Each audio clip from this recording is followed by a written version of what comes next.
C'est étonnant, non?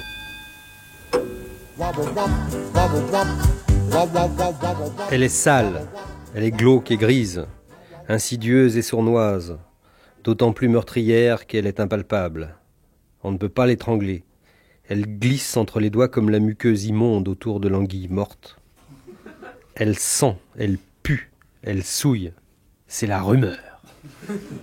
Répondez-moi franchement, est-ce que oui ou non j'ai l'air contagieux? Pardon. Je vous pose la question parce que le bruit court que j'ai le sida. Ça m'est revenu de la bouche d'un PD. Non, le bruit, pas le sida. Ça m'est revenu de la bouche d'un PD qui le tenait d'un autre PD, le sida, pas le bruit.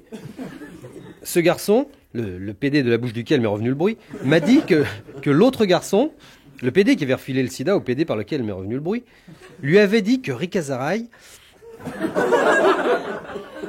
qui est actuellement avec Le Pen. Mais ne le répétez pas. Donc il lui avait dit et que Rick Azaray racontait partout que j'avais le sida. C'est dégueulasse, non? C'est dégoûtant, Dieu m'embrasse. Si possible, pas sur la bouche, on sait jamais. C'est ça la rumeur. La rumeur, c'est le glaive merdeux souillé de germes épidémiques que brandissent dans l'ombre les impuissants honteux. Elle se profile à peine au sortir des égouts pour vomir ses miasmes poisseux au brouillard crépusculaire des hivers bronchiteux. Elle nous dit, rappelez-vous, que les Pompidou sont d'inquiétants paillards, que la chanteuse Sheila n'est pas une femme, que Simone Signoret n'est pas capable d'écrire ses livres toute seule. Plus menteuse que la rumeur, tu meurs. Mais elle s'en fout. Elle a éjaculé son venin répugnant jusque dans Orléans, où des hyènes anonymes susurraient naguère sans frémir que les femmes qui entraient dans certains magasins tenus par les juifs de la ville disparaissaient à tout jamais vers d'introuvables bordels orientaux. Et puis, comme le monstre du Loch Ness, la rumeur fait son rot et retourne à sa vase. Hier matin, j'ai bien cru l'avoir relevé le groin. J'ai entendu un amuseur dominical notoire, à qui, par parenthèse, je dois beaucoup. J'ai entendu cet homme suggérer en public que Guy Bedos était très méchant, qu'il n'avait aucun talent, et, tenez-vous bien, qu'il perdait ses cheveux. Bon, je ne fais pas de la radio pour défendre les gens que j'aime contre les piqûres de moustiques. Ils savent très bien où est le DDT.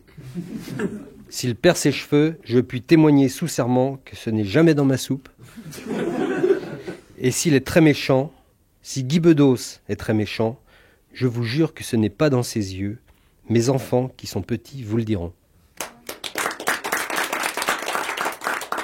Mais vous savez, moi aussi, si je veux, je peux ébranler des certitudes et susciter des suspicions.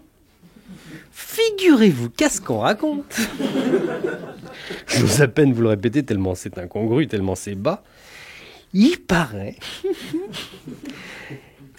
que Jacques Martin est un brave homme.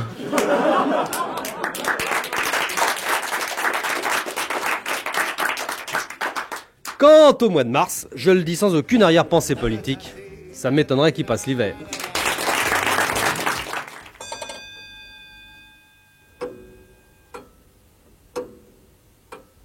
C'est étonnant, non?